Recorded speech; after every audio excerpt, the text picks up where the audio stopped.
Well, here we are.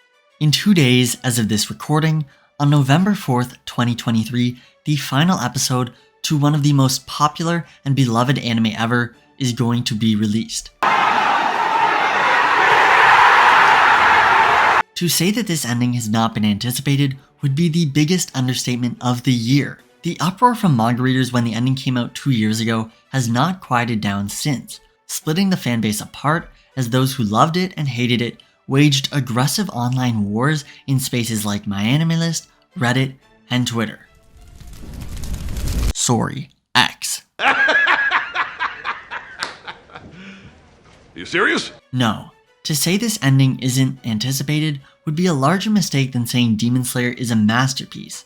And so, just over a decade since the first episode aired, all the way back in 2013, when AOT united us all in watching as Eren's mother was eaten right in front of him, us anime-onlys are waiting, in anxious anticipation, as one single question turns back and forth in our minds. How bad can I be? How bad can I possibly be? Look, whether you love it or hate it, watched every episode or won, there is no doubt that millions are going to be sitting down this weekend to watch the chaos unfold as weebs cry, rejoice, fight, and make peace. Don't try to fight it, don't try to resist it. The ending of Attack on Titan is a canon event in every anime fan's life, whether young or old, pro or casual, and in the words of the Purple Grape himself, I am inevitable. Huh? Honestly, it seems like a quote Eren would make at this point. But forget all that. You've seen the title, you've seen the thumbnail, and as I said, as of this recording, Attack on Titan is not ended yet, so I am not going to be discussing the quality of the conclusion, at least today, being that neither I nor maybe even some of you watching have experienced it yet. No, this video is more so a look at how the ending will affect the audience's perception of the show apart from subjective quality. Merely a discussion as well as a light prediction of what will result from the ending, the aftermath, so to say, of the calamity, questioning how this ending will affect LeBron's Attack on Titan's legacy next week, next year, and far into the distant future. Maybe even 2,000 years from now.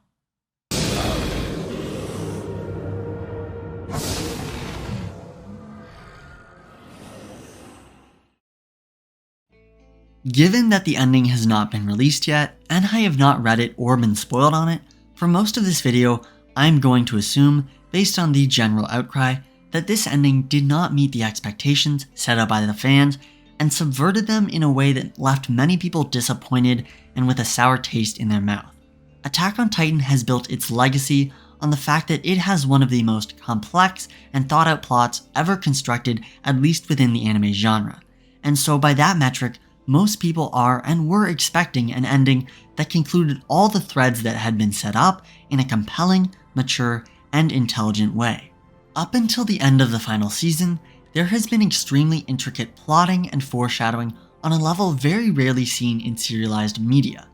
From the entire world history and Titan origin, to Eren, Zeke, and Grisha's extremely interconnected motivations, and to the deeply developed themes of war, prejudice, and humanity's want for freedom, everything about this show was excellent.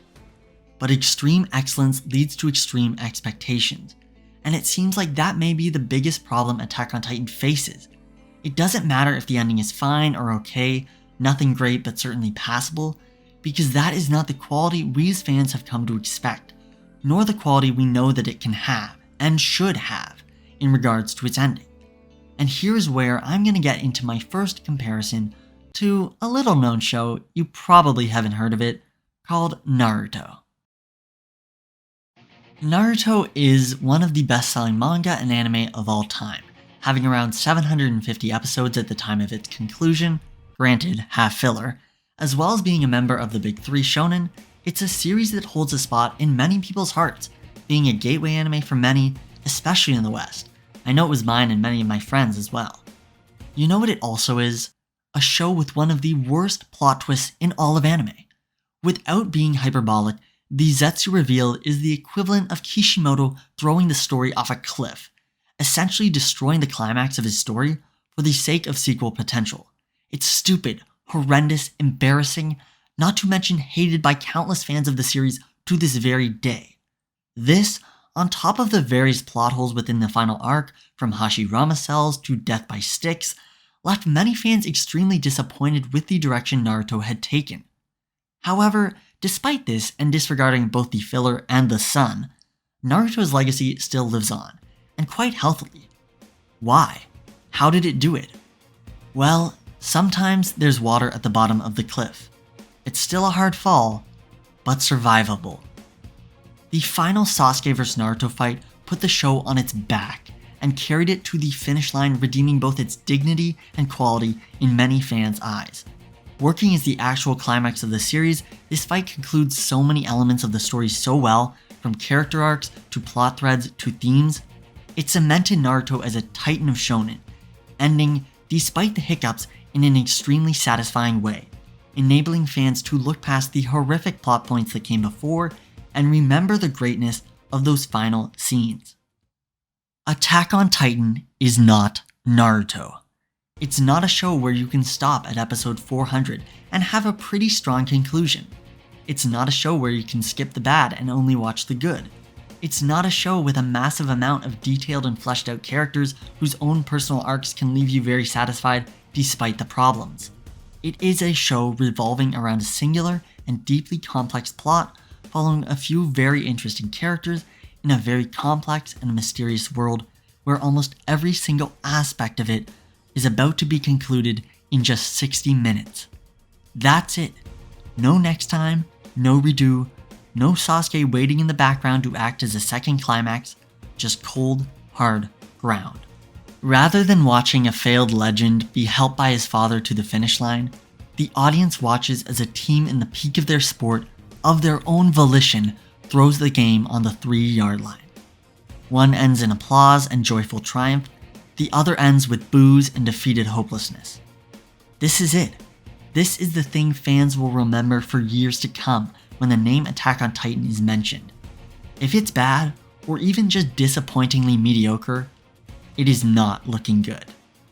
Now, hold on to your horses. Before we make the judgment that AOT's legacy will be completely ruined by a bad ending, let's make a counterpoint to why it will be looked well upon, in comparison to another show that fumbled the ending maybe the hardest in history, Game of Thrones. Now, many of you may not have watched Game of Thrones, so to give some background, it is easily one of the most successful TV shows of all time, both critically and commercially, being an 8-season fantasy epic with an incredibly complex plot and character narrative that threw the ending, as well as the last few seasons, so hard in so many ways that it lost its audience immediately, being remembered with hatred and sadness over its tragic decline in quality. This ending was so bad that many of you have probably been told not to start it, due to the fact that it ended so poorly that its former fans can't even look at its incredible first 4 seasons without thinking about the disaster that comes after. Attack on Titan is not Game of Thrones. Where Game of Thrones lost its footing halfway through, Attack on Titan has been pretty much perfect television up until this final episode. Where Game of Thrones destroyed so many of its major characters, Attack on Titan doesn't really have the time to do all of that. Where Game of Thrones ruined half of its mystery and world building, Attack on Titan has already revealed most of it, with just the final confrontation and aftermath left to happen. In general, as opposed to Game of Thrones declining in quality for 4 full seasons of television before finally destroying everything in its conclusion, Attack on Titan has stayed mostly quality up until this point, with simply not really enough time within 60 minutes to destroy everything it's built up throughout the series. At least I hope. Please let there not be manga readers sitting here watching and knowing it does exactly that. This video will definitely not age too well if that is the case. But, on the assumption that that is not entirely the case, we come to my personal final conclusion, prediction, statement, whatever you want to call it. I believe that if, as I mentioned earlier in the video, the ending is an underwhelming and mediocre at best conclusion to an otherwise quality series, the legacy of Attack on Titan will be one of a bittersweet yet admiring nature. It will be looked back on as a show that certainly brought shonen to a whole new level of quality in terms of plot and mystery, action and suspense, as well as Eren still being considered one of, if not the most fascinating and dynamic shonen protagonists of all time, with so many incredible scenes and moments that will stick in fans' heads, such as the Warriors reveal, Erwin's final charge, Eren destroying Liberio to the freaking rumbling. This show will still be remembered fondly in many people's minds for years to come. However, there will always be a nagging feeling of what could have been. Will people still talk about it? Sure. Will people still recommend it? Sure. But there will always be a note of, wish that ending was better, or, but just know that the ending is a pretty big letdown. Sure, it will probably still be loved and looked back on with mostly happy memories. At least I know I will. I think. But there will always be that imperfection, that piece that just didn't quite fit, causing the puzzle to be left with a picture that isn't exactly right. It'll be remembered as one of the most entertaining anime ever made, with some of the most creative and unique ideas within the medium. A meticulously crafted fantasy dystopian epic of the likes of which may never be seen again. But did it really have to end like that?